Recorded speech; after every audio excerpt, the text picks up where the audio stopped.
કુંભ મેળા અને મહાકુંભના સંદર્ભમાં નાગા સાધુઓનું જીવન ઘણા રહસ્યોથી ભરેલું છે.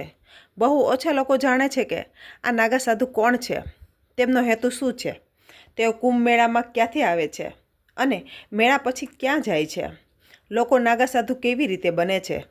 આજે આપણે આ બધા પ્રશ્નોના જવાબો જાણીશું અને સમજીશું. નાગા સાધુઓ પાસેથી આપણે શું શીખી શકીએ છીએ. આપણા દેશના લોકોને નાગા સાધુઓ વિશે ખૂબ જ ઓછી જાણકારી છે. એ પણ સાચું છે કે ભારતની વર્તમાન પેઢી નાગા સાધુઓના ઇતિહાસથી વાકેફ નથી. વિશ્વના મહાન વિદ્વાનો પણ આ વાતથી આશ્ચર્યચકિત થાય છે કે તેઓ કહે છે કે જ્યારે હાર્વર્ડ જેવી યુનિવર્સિટીઓ નાગા સાધુઓનો અભ્યાસ કરી રહી છે, ત્યારે ભારતના મોટાભાગના લોકો તેમના વિશે બહુ ઓછા જાણે છે. નાગા સાધુ વાસ્તવમાં એક એવો વિચાર છે જે પોતાના બલિદાનથી શરૂ થાય છે. આ બલિદાન સૌ પ્રથમ શરીરનું છે. નાગા સાધુ બનવા માટે વ્યક્તિ પહેલાં પોતાના સંસ્કાર કરે છે અને પિંડદાન કરે છે. આ પ્રક્રિયા નાગા સાધુની માનસિક સ્થિતિ દર્શાવે છે, જેમાં વ્યક્તિએ પોતાના હાથે પોતાનો અગ્નિ સંસ્કાર કર્યો છે. નાગા સાધુઓ ભારે ઠંડી, ગરમી અને વરસાદમાં પણ નગ્ન રહે છે. હવામાનની તેમના પર કોઈ અસર થતી નથી. ઘણા લોકો માટે તેમનું સ્વરૂપ સમજવું પણ મુશ્કેલ છે. તેમના લાંબા વાળ કાઢીને શરીર પર મૂકવામાં આવતા હતા અને નાગા સાધુ સંન્યાસી એવા લોકો છે જે પર્વતો પર રહીને તપસ્યા કરે છે. આ ઉપરાંત નાગા સાધુઓને યોદ્ધા સંન્યાસી પણ કહેવામાં આવે છે, કારણ કે તેઓ યોદ્ધા છે. તેમનો ઇતિહાસ આદિ શંકરાચાર્ય સાથે જોડાયેલો છે. ભારતમાં આ માન્યતા છે. ગુરુ આદિ શંકરાચાર્ય દેશની 4 અલગ અલગ દિશામાં 4 મઠોની સ્થાપના કરી. પછી તેમણે આ મઠોનું રક્ષણ કરવા અને સનાતન ધર્મની સ્થિરતા જાળવવા માટે નાગા સાધુઓનો એક સમૂહ બનાવ્યો. નાગા સાધુઓ શાસ્ત્રો અને ધાર્મિક ગ્રંથો તેમજ શસ્ત્રોના રક્ષક હતા. તે સમયનું વાતાવરણ એવું હતું કે ફક્ત તપસ્યા અને સનાતન ધર્મનું રક્ષણ પૂરતું નહોતું. ધર્મના રક્ષણ માટે શબ્દો અને ખોરાક પણ જરૂરી બની ગયા હતા. એવું માનવામાં આવે છે કે નાગા સાધુઓનું સ્થાન સિંધુ ખીણ સંસ્કૃતિ કરતાં પણ જૂનું છે. સિંધુ ખીણના ખોદકામમાં આવા પ્રતીકો મળી આવ્યા છે, જેના પર જટાધારી સાધુઓની મુદ્રાઓ અંકિત છે.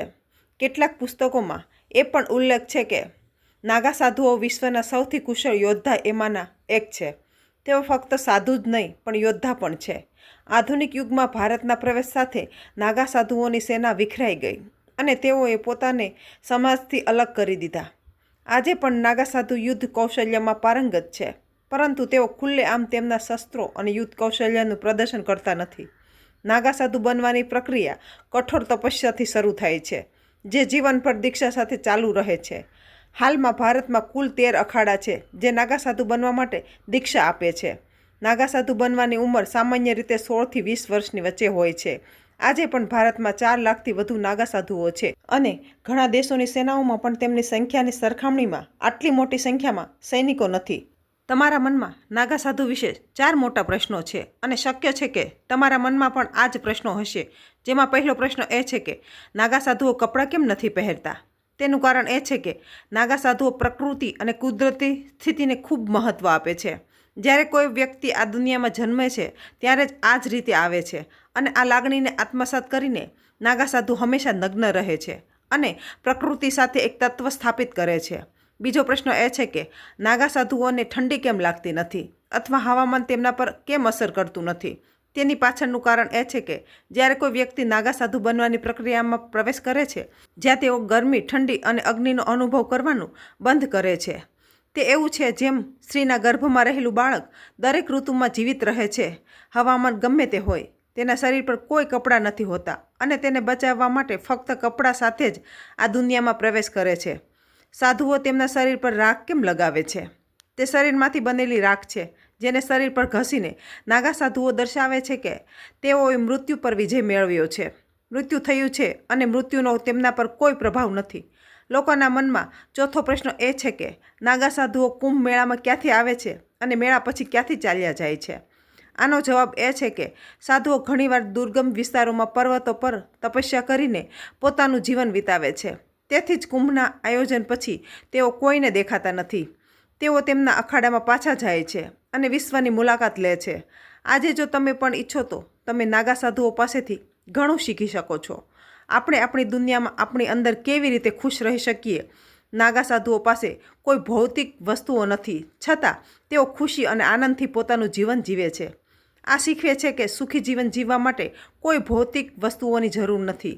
જો તમારી માનસિક સ્થિતિ નિયંત્રણમાં હોય અને તમે તમારી જાતથી ખુશ હોવ તો આનંદમય જીવન માટે કોઈ મોટી ગાડી, ઘર, બેંક બેલેન્સ, મોંઘા કપડાં, જૂતા વગેરેની જરૂર નથી. નાગા સાધુઓમાં સૌથી મોટી શક્તિ તેમની ઈચ્છા શક્તિ છે. તેઓ આવું કેમ કરે છે તેનું એક ઉદાહરણ છે જેની સામાન્ય લોકો કલ્પના પણ કરી શકતા નથી. એક નાગા સાધુ છેલ્લા 9 વર્ષથી પોતાનો ડાબો હાથ ઊંચો કરીને ઊભા છે. બીજા નાગા સાધુ હઠ યોગ કરે છે. તે છેલ્લા ઘણા વર્ષોથી બેઠા નથી અને સતત ઊભા છે. કેટલાક નાગા સાધુ પોતાના શરીરને દબાવીને હઠયોગ કરે છે, પરંતુ તેમને આ માટે કોઈ પીડા થતી નથી. આ બધું તેમની મજબૂત ઈચ્છા શક્તિનું પરિણામ છે, જેના આધારે તેઓ તમામ પ્રકારના દુઃખ સહન કરી શકે છે. આ એક પ્રકારની તપસ્યા છે. તેમણે બીજાઓનો ત્યાગ કર્યો છે, તેમણે મિલકતનો ત્યાગ કર્યો છે, તેમણે પરિવારનો ત્યાગ કર્યો છે, તેમણે સંબંધોનો ત્યાગ કર્યો છે, તેમણે ભૌતિક વસ્તુઓનો અને અન્યનો પણ ત્યાગ કર્યો છે. આ તેમનું સૌથી મોટું તપ છે અને તેમણે મૃત્યુ પર પણ વિજય મેળવ્યો છે. તેથી તેઓ મૃત્યુથી ડરતા નથી, કારણ કે તેમની પાસે એવું કંઈ જ નથી જે તેઓ ગુમાવવાનો ડર રાખે છે. જો મૃત્યુનો ભય સમાપ્ત થઈ જાય તો તેમની માનસિક સ્થિતિ કેવી હશે તે સમજવું મુશ્કેલ છે. નાગા સાધુઓ તેઓ ફક્ત 7 લોકો અથવા 7 ઘરો પાસેથી જ તેમનો ખોરાક માટે ભીખ માંગી શકે છે. જો તેમને પૂરતું ભોજન ન મળે તો તેઓ 8મા ઘરમાં ભીખ માંગવા જતા નથી. તેમને ભૂખ્યા રહીને તેમની તપસ્યા કરવી પડે છે. આજે જ્યારે સમગ્ર વિશ્વમાં ધર્મના નામે આતંકવાદ અને હિંસા ફેલાઈ રહી છે, ત્યારે નાગા સાધુઓ ધર્મના રક્ષણ માટે તપસ્યામાં ડૂબેલા રહે છે, પરંતુ તેઓ ક્યારેય ધર્મના નામે હિંસા માટે હાકલ કરતા નથી. તેઓ ભારતના લોકશાહીને પડકાર ફેંકે છે. કુંભ મેળો તેમના માટે કાર્યભૂમિ છે, જ્યાં તેઓ પોતાનો જીવ પણ બલિદાન આપવા તૈયાર હોય છે. ઘણીવાર એવું જોવા મળે છે કે નાગા સાધુઓ ગુસ્સે ભરાયેલા હોય છે અને સમાજથી અલગ થઈ ગયેલા અનુભવે છે. કોઈ પણ ગુસ્સાને શાંત કરવા માટે તેઓ ભગવાન શિવની પૂજા કરે છે.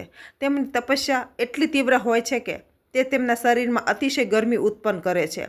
થોડા વર્ષો પહેલાં એક વિડીયો આવ્યો હતો જેમાં એક નાગા સાધુ હિમાલય પ્રદેશની તીવ્ર ઠંડીમાં -ડિગ્રી તાપમાનમાં નગ્ન તપસ્યા કરી રહ્યા હતા અને તેને ઠંડીનો અનુભવ નહોતો થઈ રહ્યો. આ તેમની કઠોર તપસ્યા અને આત્મનિયંત્રણનો પુરાવો છે. તો મિત્રો, આજની આ વાર્તા વિશે તમારો શું અભિપ્રાય હતો? અમને કોમેન્ટ બોક્સમાં જણાવજો.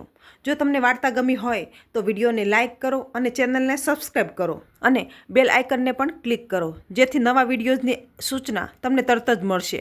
આભાર.